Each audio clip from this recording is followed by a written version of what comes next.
Olá, amigos do Esporte e Debate. Estamos de volta com o Esporte e Debate aqui na tela da TV Assembleia, canal 51.2. A partir de hoje, retomamos a série de programas inéditos na TV Assembleia, canal 51.2. E você, é claro, é sempre o nosso convidado a viajar pelo mundo do esporte. E, gente, o programa Esporte e Debate de hoje está imperdível e você já sabe, você vai ver. Campeonato Maranhense 2018, começou o estadual. E no Dário Santos, São José e MAC empatam em jogo muito movimentado. Basquete, os detalhes da segunda vitória consecutiva do Sampaio Corrêa na Liga de Basquetebol Feminino. Você vai ver ainda uma entrevista com o presidente da Comissão de Arbitragem do Maranhão, Marcelo Filho. Ele fala sobre a pré-temporada e todo o trabalho realizado pela arbitragem para obter sucesso em 2018. E mais, a finalíssima do Mundialito de Tambor, que agitou o Aras 4 Irmãos na Raposa. Gente, tudo isso e muito mais na edição de hoje do Esporte e Debate, que já está no ar. E para começarmos o Esporte e Debate, vamos dar destaque ao Mundialito de Tambor, que foi realizado na semana passada no Aras 4 Irmãos. O repórter Ronald II foi acompanhar de perto a competição que reuniu atletas da Alemanha, da Itália, do Brasil e a participação de outros estrangeiros. O Ronald II foi lá e conferiu de perto todos os detalhes para você ver agora no Esporte e Debate.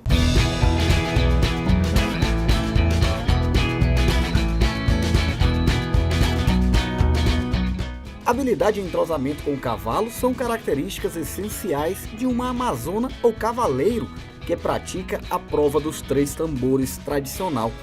Em muitas festas de peão, eventos sertanejos e feiras agropecuárias, essa é uma atividade de velocidade cujo objetivo é contornar esses 3 tambores no menor tempo possível.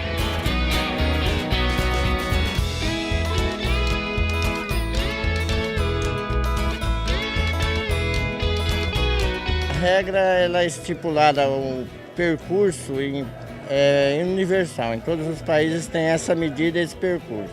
A gente está aqui para preservar o bem-estar tanto do competidor como do cavaleiro e tornar a competição mais parelha possível.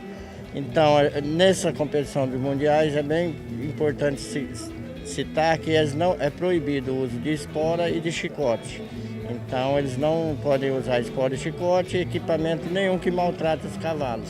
Este ano, o Aras 4 Irmãos sediou o Mundialito Tambor no município de Raposa. Uma competição de alto nível que reuniu atletas de ponta e divulgou ainda mais esse esporte que tem crescido a cada ano. Temos hoje aqui mais de 200 cavalos no Aras. Nós tivemos já nas 2 primeiras etapas mais de 900 passadas, a gente espera em torno de 1.500 passadas, novo recorde Norte-Nordeste.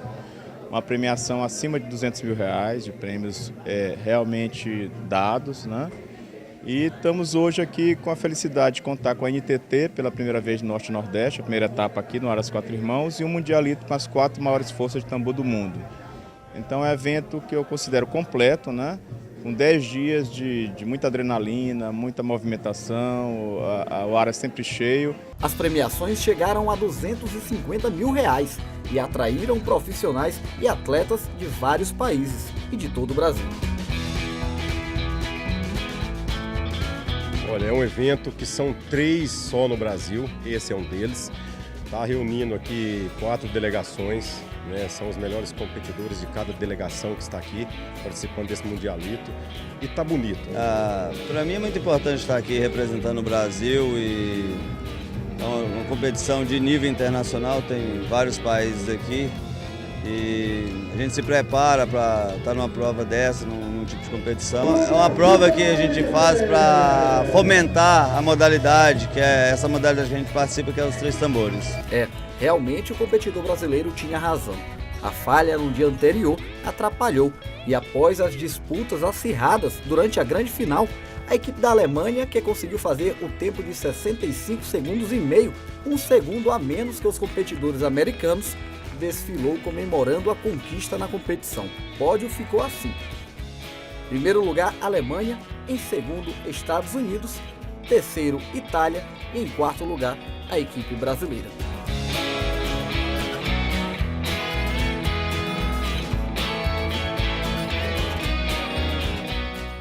O Mundialito de Tambor, realizado no Aras, lá na cidade de Raposa, foi um grande sucesso. Vou falar sobre o Mundialito e muito mais aqui com o Gregório Dantas. Tudo bem, Greg? Tudo bem, Julinho. Estamos na série de programas inéditos, né? Exato.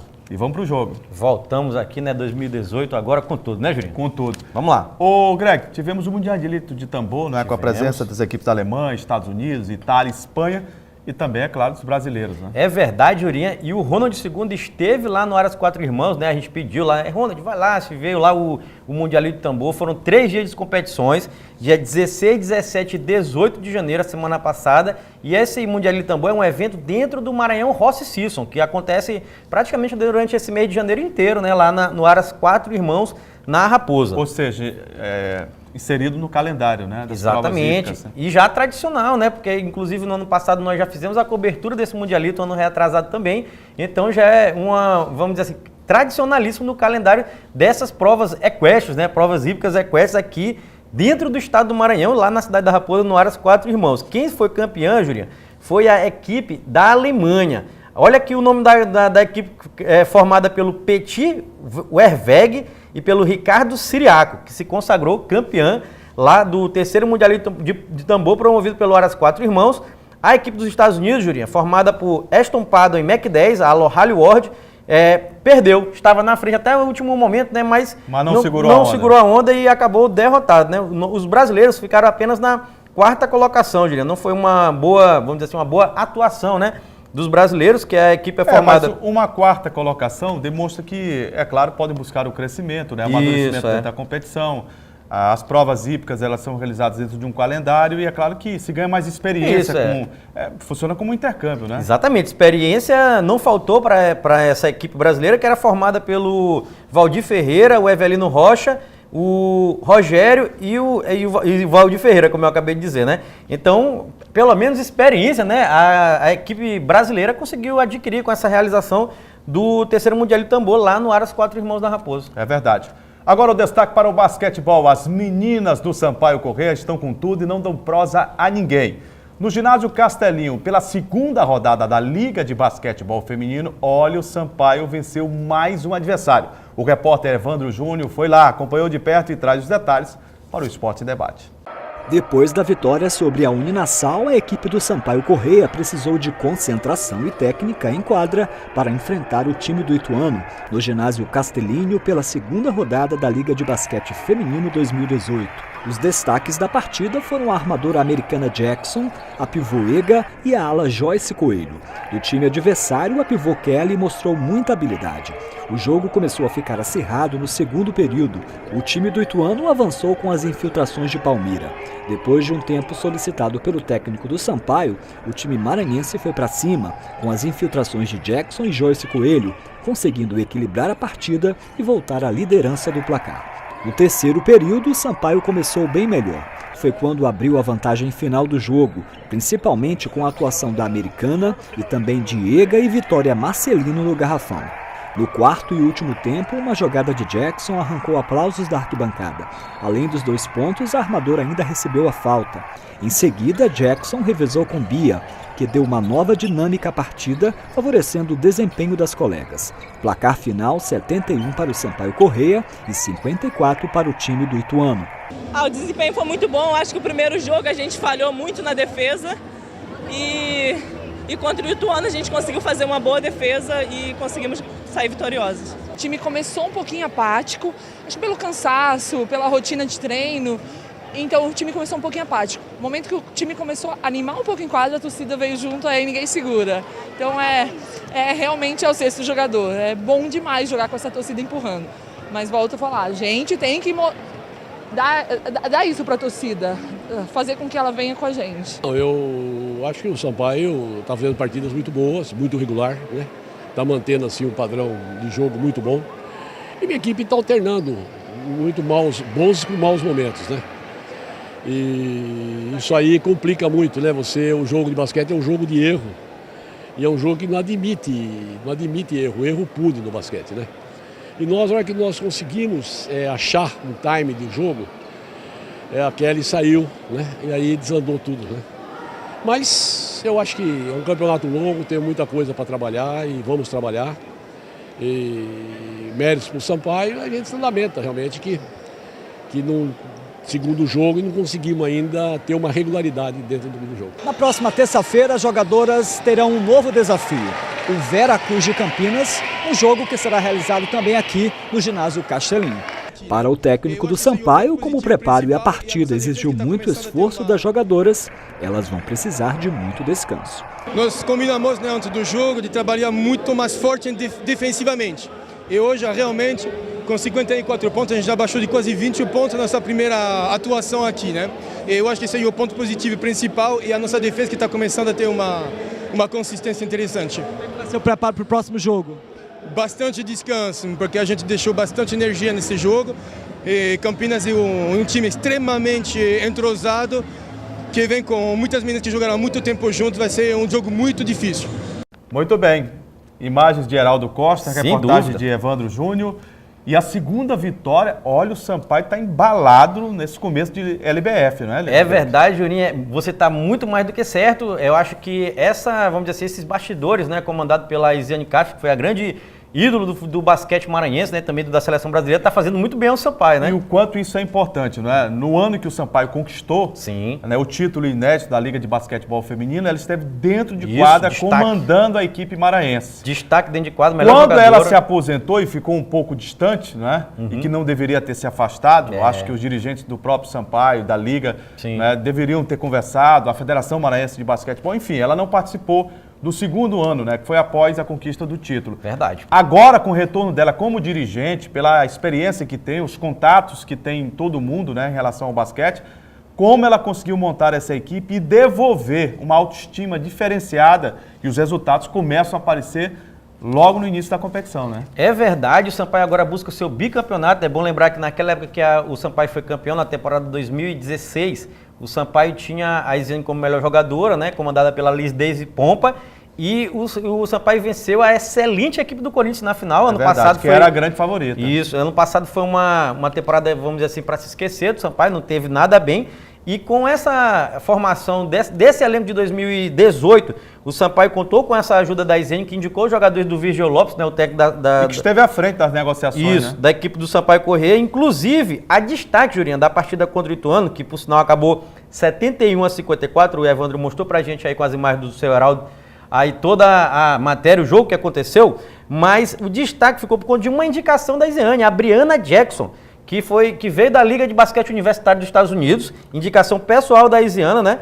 Da Isiane Castro, e ela fez 20 pontos na partida. Essa atleta, a Brian, ela tem feito boas campanhas por onde passou, já teve, né, um relacionamento mais próximo quando a Isiane estava até mesmo fora do Brasil. Você sabe que a Isiane disputou também a versão feminina da WNBA, a WNBA. Muitas temporadas, a WNBA. A Isiane... E conseguiu excelentes contatos lá, né? Ela é uma referência do basquetebol brasileiro. Exatamente, o Sampaio vem bem com essas indicações da Isiane e essa, vamos dizer assim, o comando técnico do Virgil Lopes, né?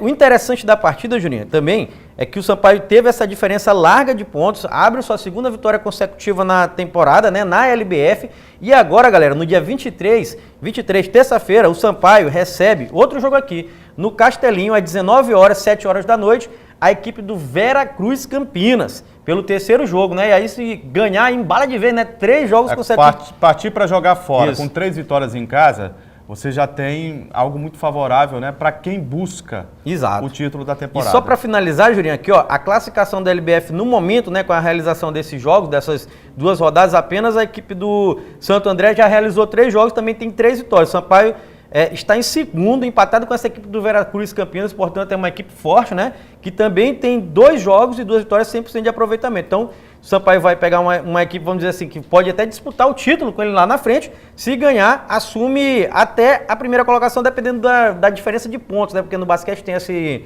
critério que tem o saldo de cestas, né? O saldo de cestas, que é das cestas pró e das cestas contra.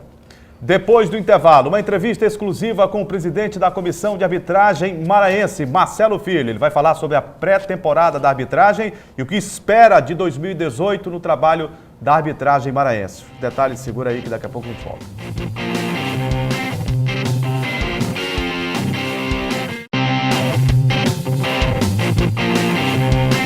Estamos de volta com Esporte em Debate.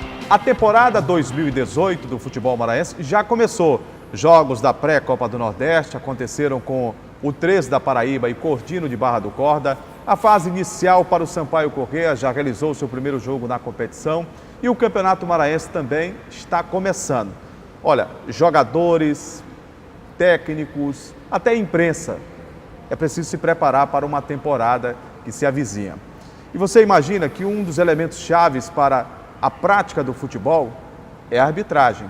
E essa arbitragem maranhense também precisa estar à altura daquilo que se espera alcançar para a temporada como um todo.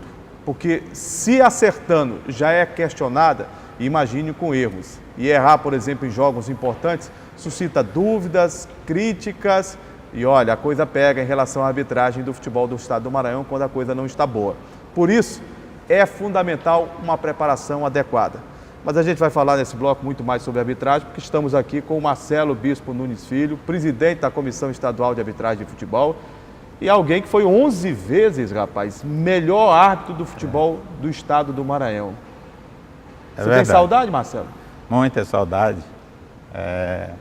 A gente bota assim a cabeça no travesseiro, fica pensando da história que passou, mas que ficou registrada aí, uma história bonita. E agora é trabalhar. Aliás, fincada nos anais do futebol do Maranhão. Exatamente. Porque você ser eleito naquilo que faz 11 vezes por uma imprensa que cobra bastante, especializada como a Crônica Esportiva do Maranhão, é algo sensacional, né? Sensacional. Até que foi 50%, porque eu passei 22 anos na arbitragem e 11 vezes o melhor árbitro do Maranhão. Então, 11 anos. E escolhido pela ACNA, escolhido por aquelas pessoas que vivenciavam 100% o dia a dia da arbitragem do futebol. E hoje eu estou na parte administrativa, com essa responsabilidade de formar e qualificar o árbitro maranhense. É mais difícil dirigir um clássico numa decisão de campeonato, um Sampaio e Moto, Maranhão e Moto, Sampaio e Maranhão, ou dirigir a arbitragem? Eu acredito que a arbitragem é mais difícil. É mais difícil? Dirigir a arbitragem. Tem jogos, todo jogo no Castelão eu procuro ir para as cabines e sempre fico sozinho. Porque lá eu mesmo eu chuto parede, eu vivo o jogo do árbitro e me dá vontade de ir para o campo. Porque é uma coisa que está no sangue. E eu vivo 24 horas a arbitragem, estudando, olhando os vídeos, as modificações que estão constantes, para me passar para o árbitro, para me ensinar o árbitro, porque na minha época não tinha isso. Eu tinha um trabalho muito bom de Raimundo Lima, do Adegilson, do Coronel Batista. Então, teve uns trabalhos, muito doutor Batista Oliveira, foi um dos... Para mim, foi o responsável pela mudança da arbitragem do Maranhão, em 91, foi o doutor Batista, ele que deu início a uma renovação, depois passada por Raimundo Lima, por Adegilson, Coronel Batista, o próprio doutor Chicão. Então, houve uma mudança radical. E eu já peguei a arbitragem de mim mesmo, porque eu abandonei e vim... E rapidamente se tornou presidente da comissão. Presidente da arbitragem. Ô Marcelo, nós vamos ter um campeonato maranhense em 2018 que promete ser tenso, porque é um campeonato de tiro curto. Quem perder, por exemplo, 2 jogos já entra numa situação difícil para se classificar e para decidir o título. E a gente sabe que o campeonato maranhense ele é valoroso porque rende ao campeão vaga na Copa do Brasil, Copa do Nordeste, competições superavitárias. E daí... a cobrança vai ser bem maior do que os últimos anos. Pelo menos eu penso assim, não sei se você pensa dessa forma. Como é que foi a preparação da arbitragem? Houve pré-temporada também para a arbitragem? Desde quando eu assumi, eu falei para o presidente da Federação, Antônio Américo, que se eu não me formasse na CBF, o instrutor do árbitro, se eu não fosse ser o assessor, se eu não fosse ser o diretor de escola, se eu não aprendesse nada disso, como é que eu ia passar para a arbitragem? Porque o que eu sabia era o que os árbitros sabiam. Então, todos os cursos da CBF eu tenho. Assessor, instrutor, delegado, diretor de escola, curso de presidente de CEAF, todos eu já me qualifiquei para mim comandar a arbitragem do meu estado. E a pré-temporada é essencial na carreira do árbitro, principalmente antes de uma competição, de uma mudança radical que houve o Campeonato Maranhense. Nós tínhamos 80 jogos, 180 jogos na minha época, era o ano todo. Hoje você tem 3 meses para decidir quem vai para a Copa do Brasil, quem vai para a Série D, quem vai para a Copa do Nordeste. Então é um campeonato que decide a vida dos clubes. Porque o clube que não se classificar para uma competição nacional... Para. Ele tem 9 meses que ele não vai ter atividade, a não ser da atividade de base. Mas o trabalho daqui ainda não estão desenvolvendo ainda um trabalho na altura para disputar os campeonatos também nacional. Hoje o quadro tem quantos árbitros? Hoje nós estamos com 16 árbitros e 14 não é assistentes. Pouco, não? É pouco, porque é difícil hoje de formar o árbitro, de Por encontrar que é o aluno. Por quê? Eu tiro pelo meu filho, porque quando eu quis colocar meu filho de 18 anos para vir para a arbitragem, ele queria ser jogador. E eu encontrei aos outros garotos que eu convido, eles têm esse mesmo pensamento. Não, Marcelo, eu ainda vou jogar uma bola. Então, quando ele vem para a arbitragem, é porque ele não deu certo no futebol, aí ele vem com 25 anos, 24, e hoje a 25 CBF anos. quer árbitros novos no seu quadro? A CBF já quer um trabalho para se começar com 16 anos. Para quando chegar com 18, ele já está formado para começar a apitar jogo já com de maior idade. Você acredita que a arbitragem vai ser o ponto alto do Campeonato Maranhense de 2018? Com certeza, porque a minha preocupação, eu venho trabalhando, eu fiz a pré-temporada do dia 10 a dia 14, solicitei um instrutor da CBF, veio o Nilson Moção, me ajudar, tem mais o Juscelino, que também é instrutor físico e técnico, o Juscelino Souza, eu tenho o professor Carlos Augusto, que é também, todos eles formados pela CBF, também é formado instrutor físico pela CBF, inclusive o professor Carlos Augusto, ele tem um curso internacional na Copa do Mundo de 2014, de instrutor físico. Eu tenho a psicóloga, doutora Joyce Salles, que faz um trabalho formidável com a arbitragem. E então esse corpo nós levamos para o campo e para a sala. Passamos 4 dias passando o que mudou na regra do jogo, houve 58 modificações. Quais são as principais modificações que você, de forma muito sucinta, poderia passar aqui no Esporte em Debate para o telespectador? Hoje, o treinador pode fazer uma penalidade. É uma mudança muito radical. Um preparador físico, um auxiliar, qualquer agente do banco, quer dizer, do agente é aqueles que não são jogadores, a parte técnica, mas que está na súmula no banco. Se eles entrarem no campo e tocar numa bola que vai na direção do gol, se for dentro da área é pênalti. Se for do lado de fora, é tiro livre direto. Tem que marcar a penalidade. Tem que marcar a penalidade. Então hoje, se um jogador que está no banco jogar um objeto em qualquer atleta que está dentro do campo, se for nas imediações da área, da grande área, é pênalti.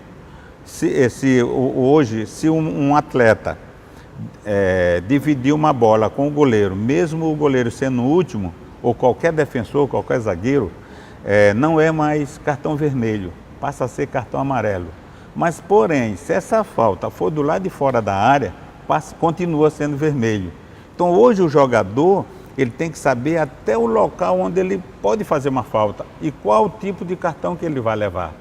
Mas, por incrível que pareça, Até porque o jogador que conhece a regra, e a utilizando, ele se dá bem, né? Sim, ele tira vantagem. E leva vantagem em relação aos outros. Exatamente, né? Exatamente. Então hoje essa mudança é muito grande. Nós temos a penalidade, hoje a penalidade, se você bater para trás, é tiro livre indireto. Se você fazer paradinha, é tiro livre indireto, quer dizer, você perde a penalidade. Se o goleiro avançar e tocar na bola e fazer a defesa, ele é repetida a penalidade e ele leva cartão amarelo.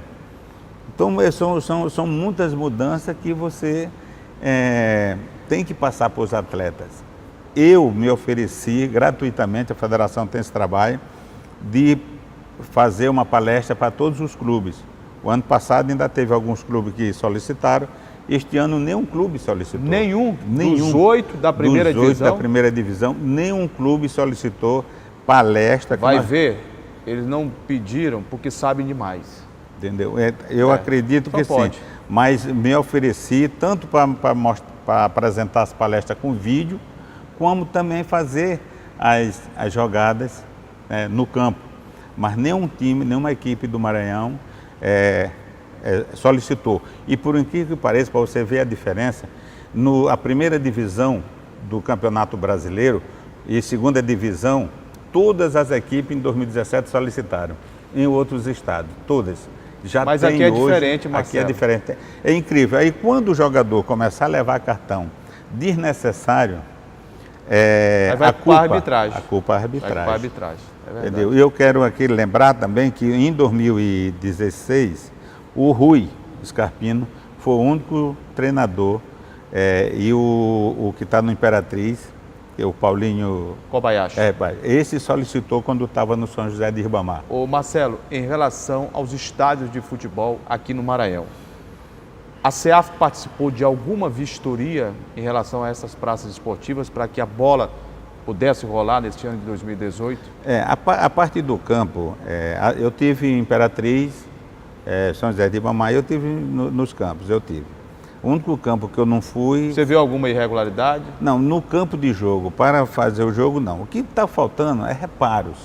Reparo no alambrado, reparo no vestiário, no muro. São reparos. Mas o campo de jogo de todos os estádios, ou campo, estão bons.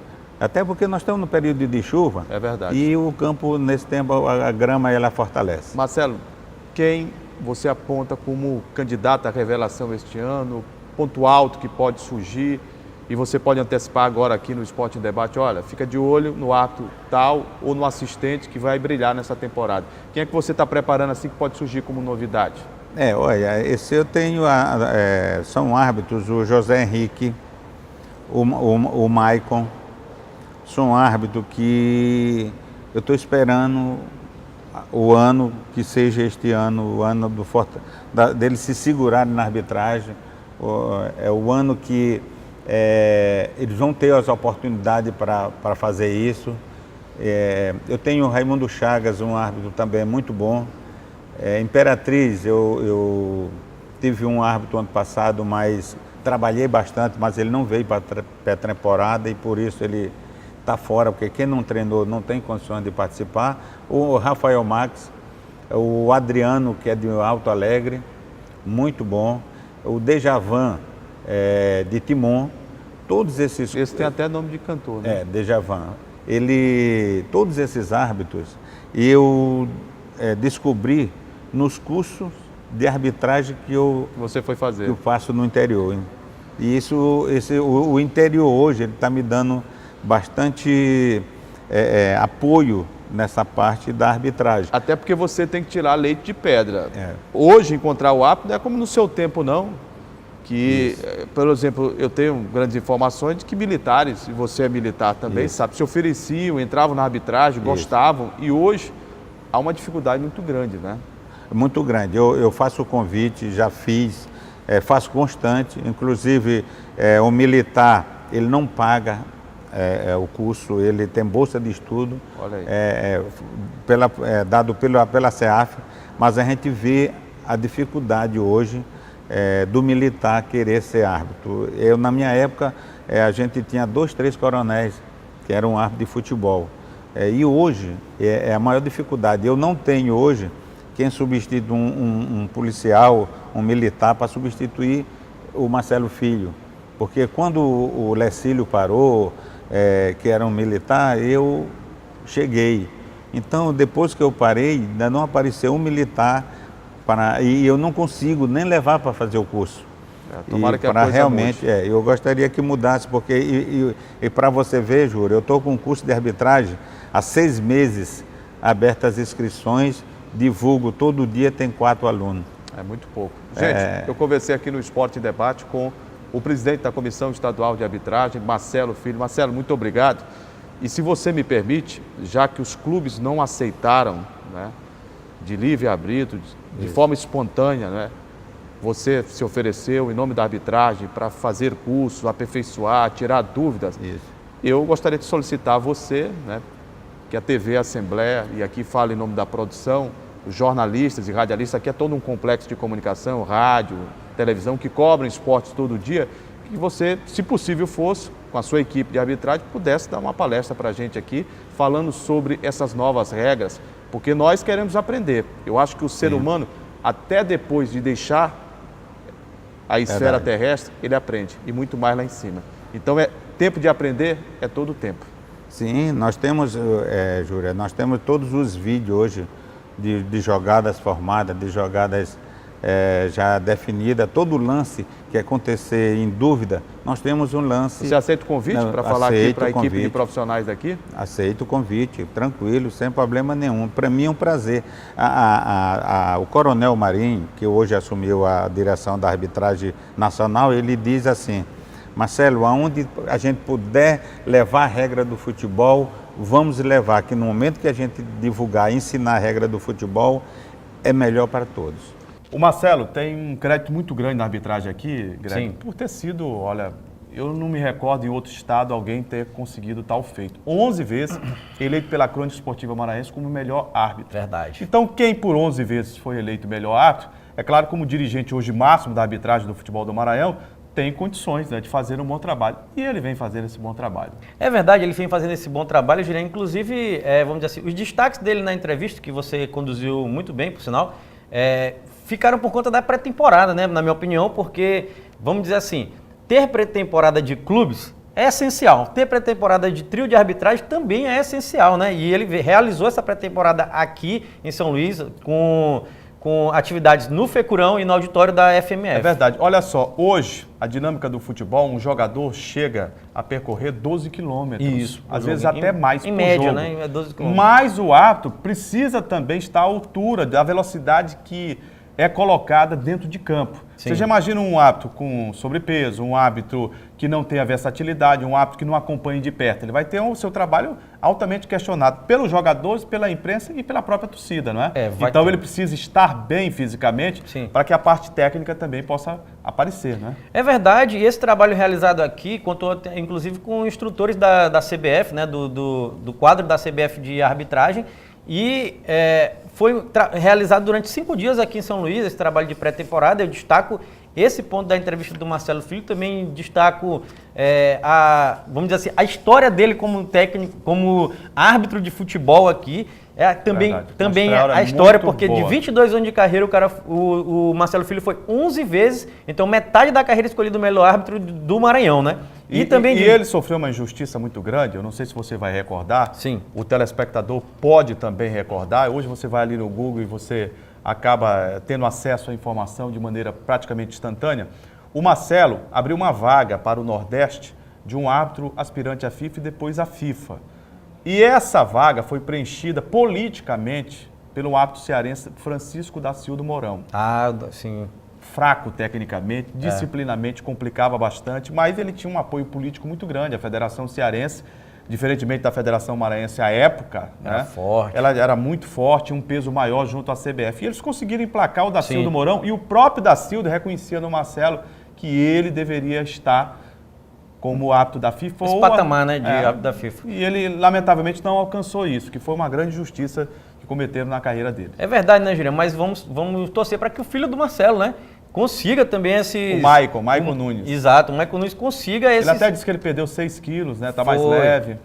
Consiga esses feitos, consiga chegar nesse estágio de ser árbitro da FIFA, né? Agora me preocupa também o que ele disse aqui. Isso que eu ia falar, Juliano, coisa, fiquei muito triste, rapaz, com o que ele disse aqui sobre os árbitros do Maranhão. Tá muito difícil encontrar árbitro, né? Ele disse que antigamente, na época dele, era muito fácil, até entre os meios dos militares, né? Era fácil encontrar, também tinha muito árbitro delegado de polícia civil. Agora é muito difícil. Geralmente ele deixou isso bem claro, né? Que os jovens, os meninos querem ser jogador. Aí se não der para ser jogador, vai ser árbitro, né? E não dá para ser assim, né, Juliano? Porque perde muito tempo.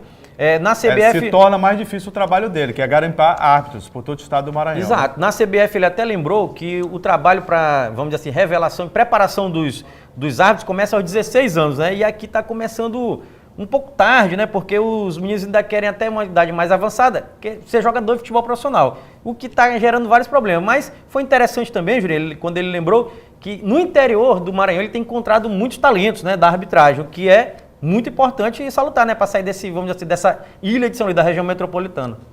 Depois do intervalo, destaque para o Campeonato Maranhense, a bola começou a rolar. Em 3 jogos, 10 gols foram marcados. Segura aí que daqui a pouco a gente volta.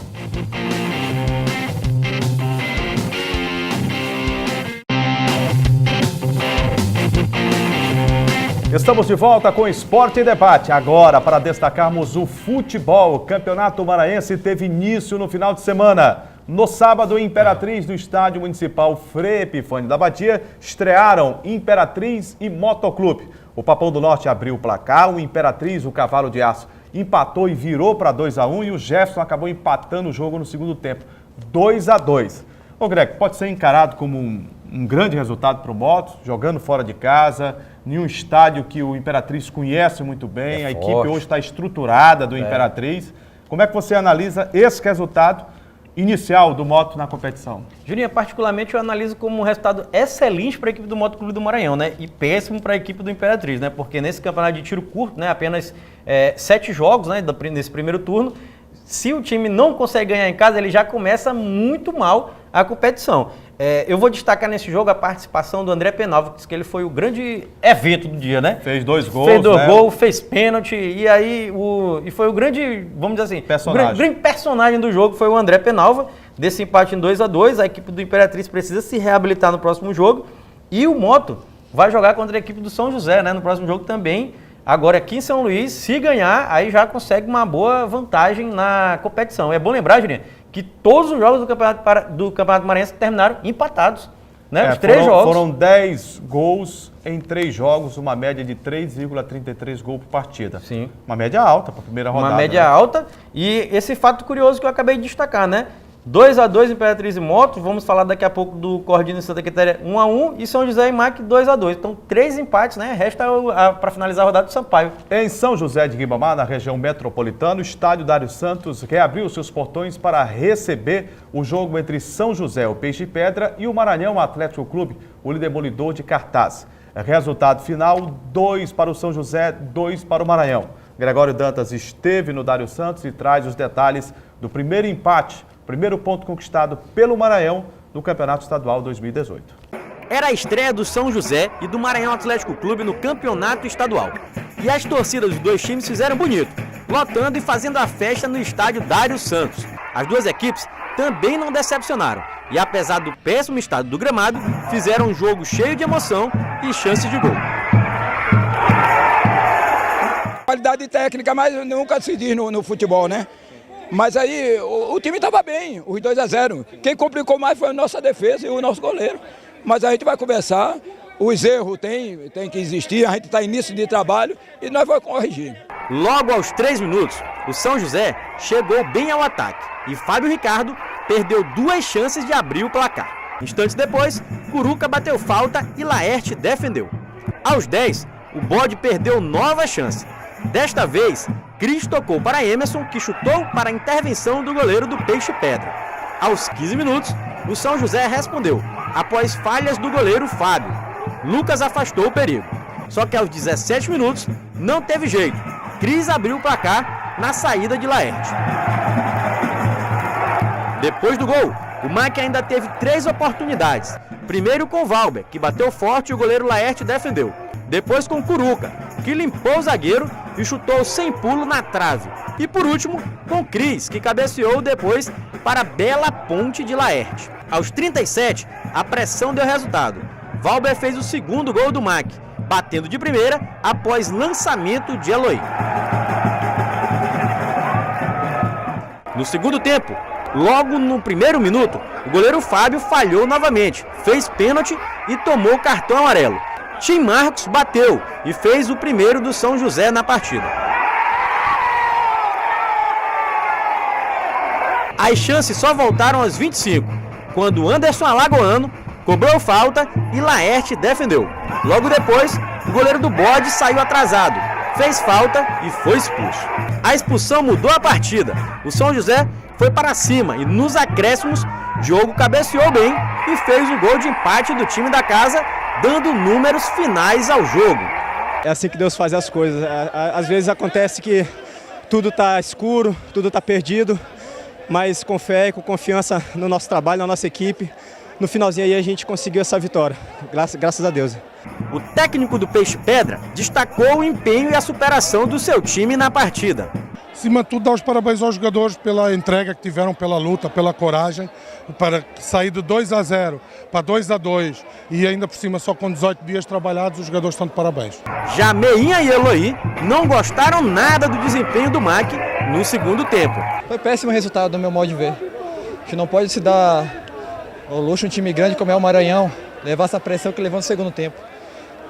Com jogadores rodados, experientes aqui, a gente sentiu muito o jogo no segundo tempo, isso não pode acontecer, cara. Acho que pelo trabalho que tem sido feito, pelo que foi falado, fica um gosto de derrota e de decepção ao mesmo tempo.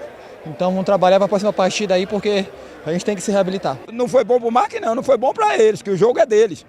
O empate, só que a gente com o resultado que estava o resultado em mãos, não podemos dar a bobeira que demos. Nossa defesa bateu cabeça com cabeça, eu ainda fui ajeitar ali, botei 3 zagueiros, o Fábio, o goleiro. Então 2 saídas, uma lá, teve já o contra o Moto, que foi pênalti, e a gente precisa conversar. Só que é início de trabalho, é muito difícil isso aí. Você, em 4 semanas, você fazer tudo, organizar tudo. Mas tem esse defeito e a gente vai corrigir, vamos conversar. Agora temos time. O São José, ele veio só na vontade para empatar o jogo. E no erro de posicionamento, a gente tomou o segundo gol, mas dá para a gente ajeitar, temos jogo contra o Cordeiro, é início de trabalho, temos que ter tranquilidade para reverter o quadro. E depois de um jogo marcado por muitas faltas e um gramado que não estava nada legal, péssima qualidade aqui no Moropóia, MAC e São José terminaram empatados por 2-2. Os próximos confrontos dos dois clubes serão no estádio Castelão. O MAC enfrenta o Cordino no sábado e o São José enfrenta o Motoclube do Maranhão no domingo. Antes da gente falar do que foi o jogo, Sim, propriamente dito, eu quero deixar aqui registrada a minha alegria de ver a torcida do Maranhão Atlético Clube, da maneira que compareceu o estádio Dário Santos, impressionante. Foi bonito. Toda ela uniformizada, uma charanga muito alegre. A torcida do São José também esteve presente. O estádio, pela primeira vez, né, recebeu um público espetacular. Todos os lugares onde poderia ter torcedor acomodado, o estádio Dário Santos teve lotado. Lotado, né? Exatamente. Eu tive o prazer de fazer esse jogo ao lado, mais uma vez, do Heraldo, que nesse dia trabalhou bastante, viu, Júlio? Nesse domingo aí, fez de manhã o jogo do Sampaio Basquete no Castelinho, de tarde foi comigo Zé Doidinho, motorista, lá para o Moropóia. E nós encontramos alguns problemas antes de falar do jogo, de localização, Juliano. Rapaz, não tem como você adivinhar onde é o estádio Moropóia. Não tem sinalização, não tem uma placa. Eu também passei por esse problema. Pois é, rapaz, não tem uma placa e tal. E dentro do estádio mesmo, você não consegue saber onde é banheiro, onde não é, onde você um acesso para você ir num vestiário, porque nada está identificado, não tem sinalização. Acho que a prefeitura devia tomar um pouquinho mais de cuidado, né, com esse aspecto aí. Ter um pouco mais de sensibilidade. Botar uma placa assim, ó, olha, Moropóia, direita, esquerda, né? Tem que ter uma coisa tantos assim, quilômetros, tantos né? quilômetros, exatamente. Porque você fica sem saber. E outro fator também que eu detectei, antes de falar do jogo, propriamente dito, foi a questão do estádio, da arquibancada do estádio, aquela parte das cadeiras. É impossível, Julinho. Você até destacou isso na Rádio Educadora. É mal projetado, é mal projetado. É impossível um torcedor assistir o jogo. Só tem um lance de arquibancada sentado, que fica abaixo das cabines. Sim. Quem está na cabine, um homem de imprensa, por exemplo, eu e o Greg aqui, vamos fazer a cobertura. Escanteio para o lado direito, não dá para saber quem cobra. Não dá. Porque o torcedor fica em pé. Por que o torcedor fica em pé? Porque sentado não dá para assistir o jogo, não tem visibilidade. A marquise não deixa ver. A marquise não deixa ver. Um estádio, uma obra que não foi bem projetada, o engenheiro foi está inacabada. Isso é que é a realidade. Ali, do lado oposto, dá para ter um lance de arquibancada. Dá, tranquilo. Do lado esquerdo das cabines de rádio, também poderia ter um lance de arquibancada. É um estádio que, se bem arrumado, vai ter capacidade para 8, 10 mil espectadores. Verdade, né? verdade. Bem localizado, aquela localização é boa em São José de Ibamar, mas infelizmente é uma obra inacabada ainda e está muito longe daquilo que o torcedor ribamarense merece, Sim. do que o futebol precisa, e essa simpática equipe do São José. Verdade, a equipe do São José que fez um bom jogo, na minha opinião, diante da equipe do Maranhão Atlético Clube. Eu queria destacar também, Jurinha, a péssima qualidade do gramado. Quando acabou o jogo, de buraco. Eu entrei lá no gramado, o Heraldo fez algumas imagens, na matéria você pode ver. Tá totalmente esburacado e os buracos eles preencheram com terra, Jurinha. Jogaram terra lá, areia, não sei se foi areia da praia lá de São José de Ribamar, mas jogaram lá e não ficou nada legal, prejudicou muito a equipe. O Meinha, eu até perguntei para ele sobre isso, ele reclamou, ele disse, uma equipe como a nossa, que tem tecnicamente bons jogadores de meio campo, se sente prejudicada com o estado do gramado. Você tem Eloy, você tem Valber, jogadores de uma reconhecida capacidade técnica. Como é que esses caras vão trocar passes no meio campo em que um espaço de 3 metros tem 8 buracos? Verdade, complicado, mas falando propriamente do jogo, você pôde acompanhar... Agora o jogo foi alegre, bem movimentado, um jogo de 4 gols, né? Muito legal, o jogo foi muito legal. Tecnicamente não foi um grande jogo, mas disposição, Juliana, não faltou. As duas equipes partiram para cima com tudo, jogo muito aberto. Eu pude reparar e destacar vários erros defensivos da equipe do Maranhão Atlético Clube. Se ofensivamente a equipe do Maranhão está muito bem, e está mesmo, eu achei muito bem do meio campo para frente... O Maranhão tem uma equipe forte. Tem forte e boa ofensivamente, mas defensivamente deixa muito a desejar. Esse goleiro Fábio aí, para mim, não dá. Aonde encontrar esse goleiro do Maranhão, Fábio? Falhou em praticamente todos os lances. Eu não quero cometer nenhum pré-julgamento e eu sempre tenho como uma marca em relação às análises que faço do esporte, esperar 2, 3 rodadas. É bom esperar. Porque a primeira partida... Você tem alguns elementos que acabam mais atrapalhando do que ajudando. Você tem tensão, você tem a ansiedade da estreia, você tem a falta de ritmo de jogo. Uma coisa é você treinar um mês, a outra coisa é você disputar a competição. A simulação nunca é igual a uma partida, porque a simulação não entra nervosismo, tensão, vontade de ganhar de parte a parte. Uma coisa é treino, outra coisa é jogo. Verdade. Não é? Então, mas a impressão, se for a primeira que fica, a do Fábio foi muito negativa. Ele, no primeiro tempo, ainda fez algumas defesas, meio atabalhoado. No segundo tempo, ele fez um pênalti infantil. E a expulsão dele foi uma coisa, Greg, horrorosa. De pelada. Foi Cometeu uma falta que não havia necessidade de sair daquele jeito fora da grande área. Atabalhoado. Já tinha recebido o amarelo quando cometeram o pênalti. E o árbitro acertadamente mostrou o amarelo e em seguida o vermelho. Prejudicou o Maranhão, que vencia por 2-0. Exatamente. O Maranhão vencia o jogo por 2-0. O placar construído no primeiro tempo, construído no primeiro tempo. Logo no comecinho do segundo tempo, o Tim Marcos empatou nesse pênalti que você falou aí. O Tim Marcos bateu, que por sinal tá muito gordinho, viu, Juliano? Tá. Mas o Tim Marcos tá aliás, alguns jogadores do São José. Eu vi o Fábio Ricardo também. Também tá muito gordinho. Com a cintura grossa, né? Exatamente. Muitos jogadores. Acho que a preparação física deles foi muito curta, né? Eu falei com isso aí. O tempo de pré-temporada, de começo de trabalho dele foi curto, né? Foi muito curto. O Luiz Miguel assumiu, já estava dirigindo você tem ideia, o Luiz Miguel estava no Maranhão como gerente de futebol. Exatamente, era gerente. Eu até destaquei isso na entrevista que eu fiz com ele. Falei, Luiz Miguel, você teve alguma facilidade, né? Porque você já conhecia esse elenco do Max, sabia como ele estava treinando. Ele, realmente eu tive uma facilidade, porque eu conheço eles, estavam lá, mas também eu conheço outras equipes, porque dá para saber tudo, né? Mas então...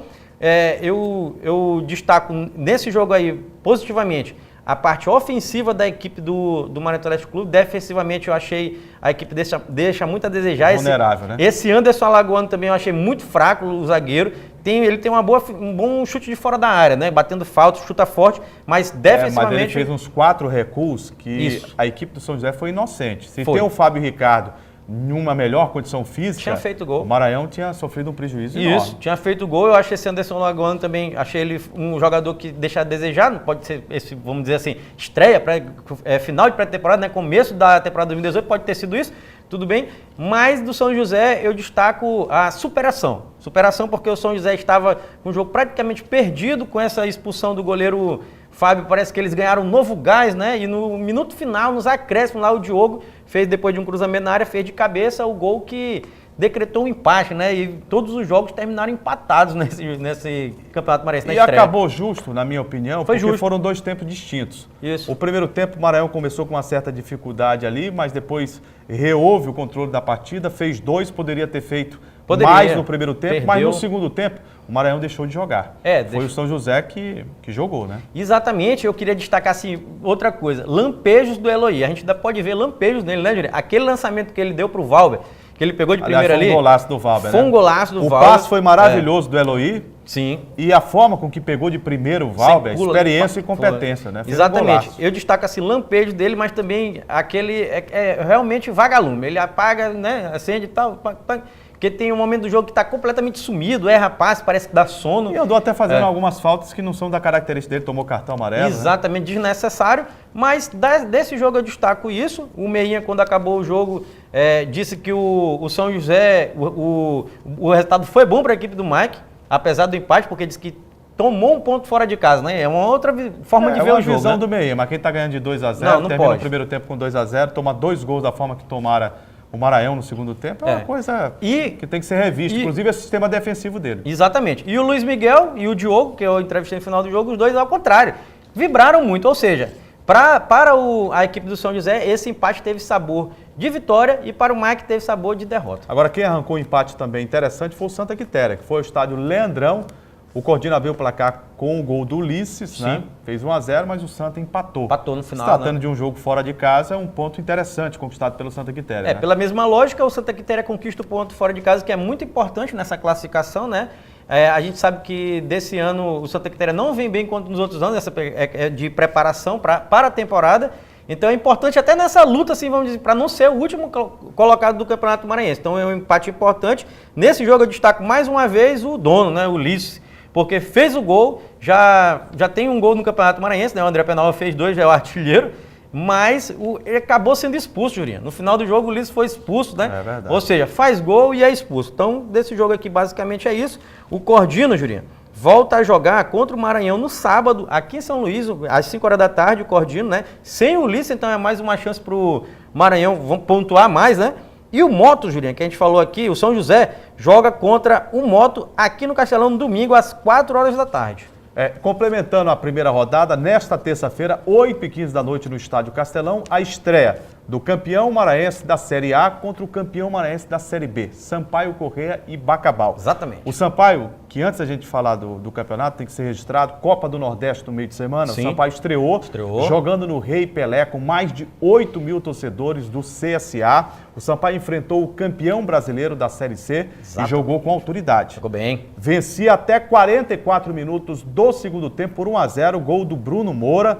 No primeiro tempo, aos 27 minutos, num passe pelo lado esquerdo do Reginaldo Júnior. Sim. Ele entrou na diagonal, chamado facão, né, na cara do gol, aproveitou muito bem, escorou, botou lá dentro. E o Sampaio tomou um gol numa jogada aérea e que foi a única falha, um lapso do goleiro Andrei, que na minha opinião foi um grande destaque por parte do Sampaio Corrêa. Pegou muito, fez defesas exuberantes, monumentais, mostrou que é o dono da camisa número 1 e que veio para fazer uma história dentro do clube e do futebol do Maranhão.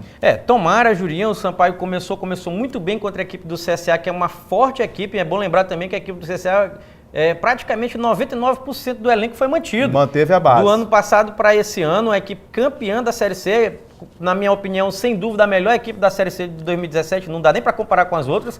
O Flávio Araújo fez um excelente trabalho, pegou no finalzinho, né, mas conseguiu os resultados necessários para o título do CSA e subir para a Série B. Desse jogo aí a gente pode destacar o que você está falando, o Francisco já fez algumas modificações no setor ofensivo, jogou o Bruno Moura de ponta direita, mas funcionou. Ninguém esperava, né? Funcionou, que foi importante, né? O Reginaldo Júnior ali jogando na posição de falso 9, né? Ali na centroavante, mas se movimentando bastante. Funcionou, porque foi justamente um passe do Reginaldo Júnior para um gol do Bruno Moura, como você bem lembrou. No final do jogo teve esse empate que saiu sabor amargo, né, para a equipe do Sampaio Corrêa. Eu vou destacar desta partida, como você destacou, o Andrei, que aí não tem dúvida nenhuma, vai ser, tomara que seja, e para mim já está mostrando que vai ser um goleiro para pegar a camisa número 1 do Sampaio e ficar mesmo. Para se transformar em ídolo da torcida boliviana. Fez defesas importantíssimas no jogo, um verdadeiro destaque da partida foi o goleiro Andrei. Isso o Bacabal, né? Tem que falar agora, nesta terça-feira, Sampaio Corrêa e Bacabal. O Sampaio entra com uma condição de favorito, por